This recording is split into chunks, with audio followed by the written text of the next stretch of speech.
Hello guys, நம்ம ஃபிஷ்ஷை மேக்னேட் பண்ணி வச்சிருந்தோம் இல்லையா, உங்களுக்கு லாஸ்ட் வீடியோவில் போட்டிருந்தேன். இதை நம்ம கையை வைக்காமல் குலுக்கி எப்படி மசாலா தடவி வச்சுருக்கோம் பாருங்கள்.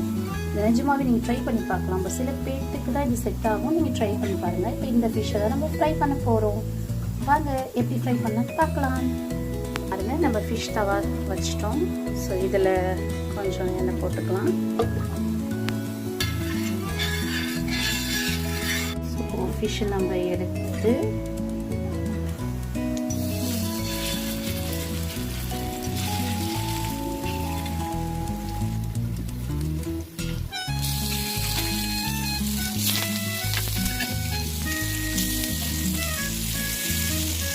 இங்கே பாருங்கள். ஸோ இதுமாரி நம்ம ஃபிஷ்ஷை ஃப்ரை பண்ணி திருப்பி போட்டோம். இங்கே பாருங்கள், பார்த்தீங்களா மசாலா எவ்வளோ கோட்டிட்டாக இருக்குது.